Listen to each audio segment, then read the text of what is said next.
Hi, I'm Rob and welcome to East Coast Sailing.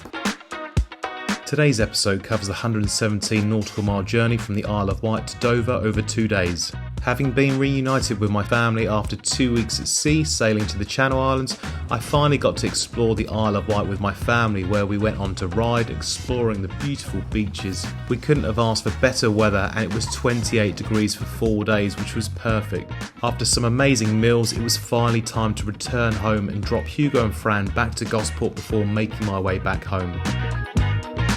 The early morning starts were rewarded by some of the most beautiful sunrises. I revealed in the last episode that I bought a project boat, and there were some great guesses, but these were the clues. It was a bow and arrow with a remote. And I can reveal it was a Hunter Channel 32 foot. This boat is as bad as they come, and I'm going to showcase over the next year its full transformation. Day 1 started off on the Isle of Wight, where I dropped into Gosport to drop Hugo and Fran there, where they would pick up their car and meet me at Eastbourne. The total distance is 75 nautical miles.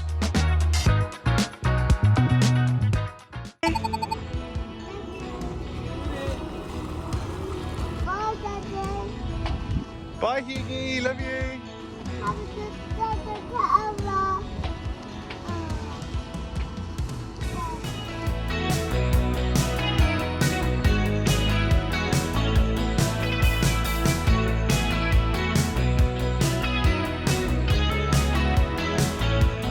Welcome to the return journey, and apologies, I've got the engine on. There's not a lot of wind at the moment. It seems to have dropped off, and we had this heavy sea fog that's descended on us, and you can't really see any more than a couple of miles.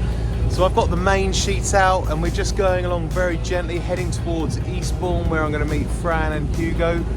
So I've just left Cowes. I've dropped Hugo and Fran off at Gosport so they can get the car, and they're going to just coastal hop along and follow me. I'm not really feeling the sailing today. It's just one of those days, I can tell it's the calm before the storm. It's going to get quite rough later on.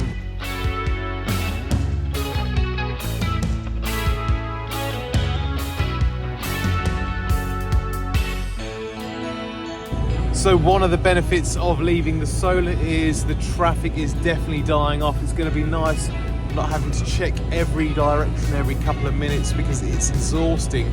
Now hopefully the sun comes out a little bit later on. It's very hit and miss, the weather at the moment. I've had 2 weeks of crap weather, and then the last 4 days we've had about 28 degrees and hardly any wind. So hopefully we get a little bit more sunshine for the return journey.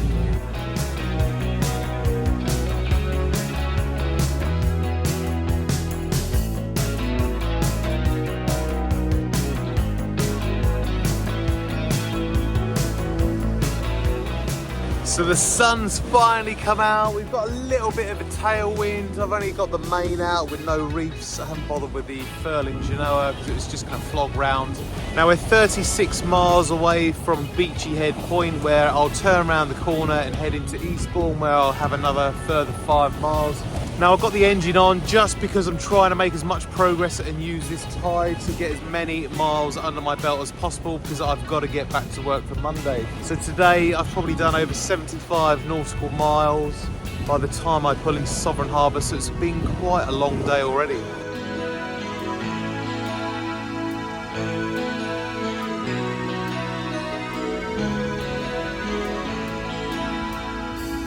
Now it is the calm before the storm, because I know there's going to be some higher winds coming in later on. I've just checked the Met weather, which is basically like the UK's most reliable forecast, apart from windy, because that's my favourite. And I've got constant winds of 20 knots coming in, as well as gusts going up to 33 by about 1 or 2 o'clock in the afternoon. So I'm trying to get into Sovereign Harbour as quick as I can, so I don't have to deal with those kind of windy conditions, because I've had my fair share. So we're cruising along. We're probably doing about 7 knots over ground. We've got about just over 1 and a bit knots of tide. It's only going to get stronger now because we've got the tide running with us all the way to Eastbourne. I'm hoping to get round the Beachy Head Point before the tide turns, as that is a bit of a fast moving water area. So I'd better get back to the cockpit, because I'm sitting on the front of the deck on my own, no one's steering. The auto tiller's doing a great job. I was now sailing past the Rampton Wind Farm, which is 7 nautical miles away from Newhaven. It provides power for 350,000 homes. There's 116 turbines covering an area of 27 square miles.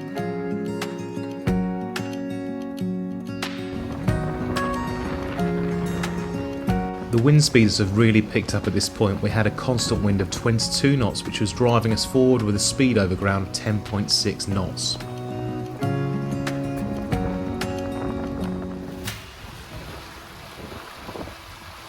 Not very nice conditions now. We got about 20 knots. I've seen peaks of 27 now.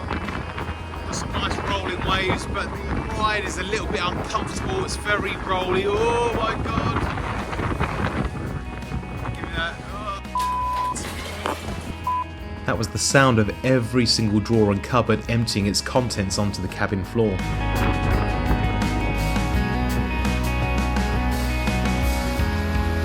Riding downwind in these lively conditions in lightly built vessels, it always makes for an uncomfortable sail.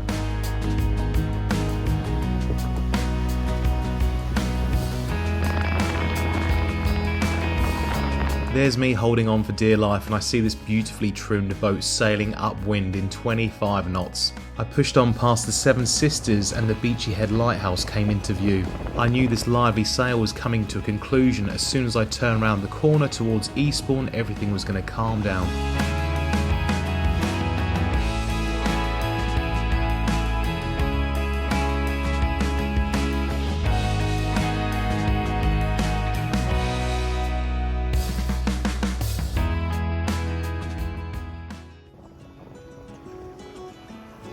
The Beachy Head Lighthouse inspired one of my t-shirt designs, so get over to the link in the description and check out the East Coast Sailing Shop. And what makes it better is 5% of the profits will go to the RNLI and everything else will be reinvested back into the channel. Thankfully, I managed to pull into Eastbourne before the winds really picked up. Hugo was waving frantically at his father, and likewise I was happy to see him. It's always a relief when you get in safely after a wild ride like that. Once I got through the protection of the lock gates, I knew I was going to have a very good night's sleep because there's no swells in this marina. When coming into the lock gate, make sure you put fenders out on both sides because some boats raft when it's particularly busy, especially in the summer months. As the wind speeds had picked up to 30 knots, I did ask for a little bit of help, so one of the Premier Marina staff jumped on board and helped me dock the boat. I pulled in at 3 o'clock in the afternoon, which gave us a little bit of time to go and explore Eastbourne, so we had a few ice creams and jumped on board the train that takes you along the seafront. Clearly the excitement of Eastbourne was all too much for Hugo and he crashed out in the car for the short ride home. So I'm nearly home, I'm just at Eastbourne and I'm heading to Dover today, and I've had a little bit of an engine vibration. I'm guessing it's down to the shaft alignment again.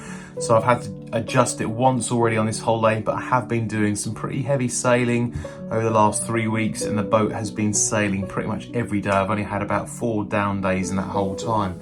So I think this shaft alignment has just niggled slightly out, and I've got a gap, and this feeler gauge, which is minimal, is 0.04 millimeters, is just sliding through the bottom.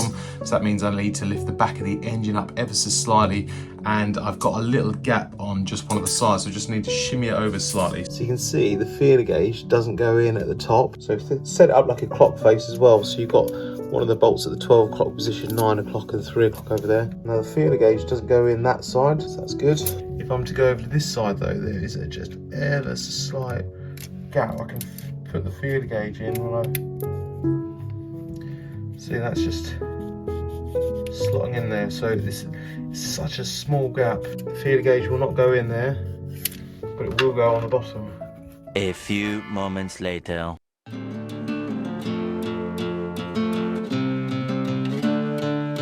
With some East Coast sailing magic and fettling, I managed to get the shaft alignment perfect and there was no more vibration. Today was Judgment Day because the wind speeds were really picked up and I was dreading today's sail. The projected wind speeds were 25 knots constant with gusts going up to 30. I'm not sure if Eastbourne's got its own little microclimate, but every time I come here it's so windy, so I'm going to name Eastbourne the Windy City from now on. Let's go to the park.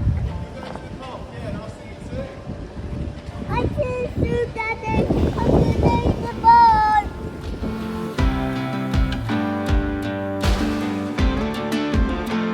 I pulled in the fenders and left the protection of the marina. I knew today was going to be an awful sail.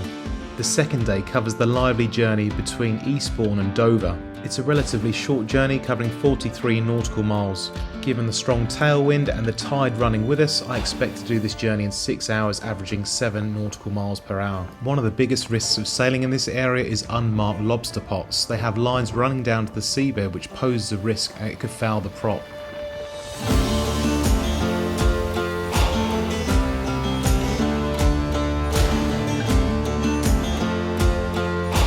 Having left the protection of Eastbourne, the wind speeds grew to 22 knots. With a strong tailwind and tide running with us and sailing downwind, it made for a very uncomfortable rolly sail.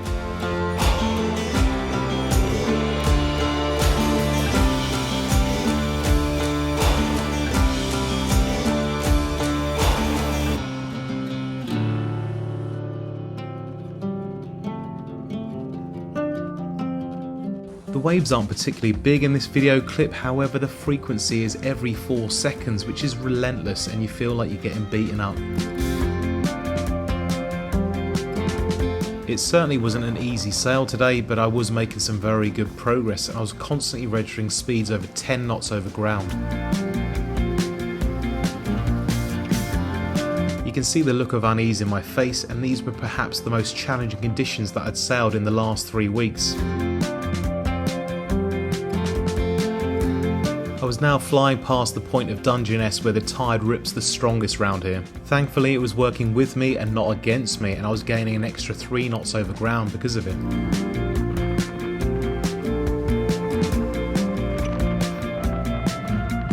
The anxious feelings I had started to subside as I could see Dover. I was now only 17 nautical miles away. I rolled in the slither as Genoa had out the front and put a reef in the mainsail, and we were still doing 10 knots over ground. I hit the highest speed over ground I'd ever recorded in a Varnia, which hit 10.9 knots.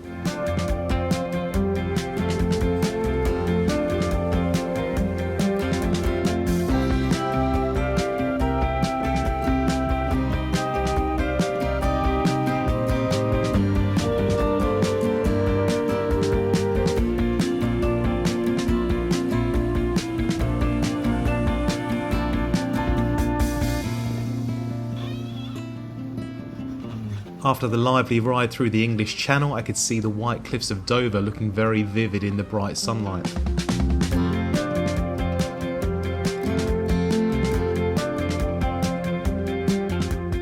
Considering I'd only had the mainsail out with 1 reef in, I was still hitting 10 knots all the way to the western entrance of Dover. Once I was 2 nautical miles off from the entrance, I began pulling in the mainsail. The conditions were far too lively to get on deck and start putting fenders out, so I decided to do that once I was inside the harbour.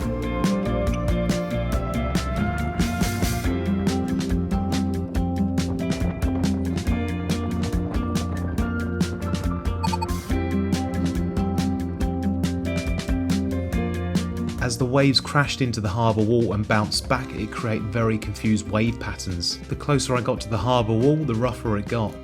Even though the entrance is 220 metres wide, Ivania was going at a rate of knots sideways, so I had to gun the engine at full power and slip safely into Dover. Thanks for watching East Coast Sailing, and if you've enjoyed today's episode, hit the like button, subscribe to the channel and turn on notifications to get the latest episodes. Tune in next week to see the final episode, which will conclude the Channel Islands journey, and I'll be showing you my wild trip to France.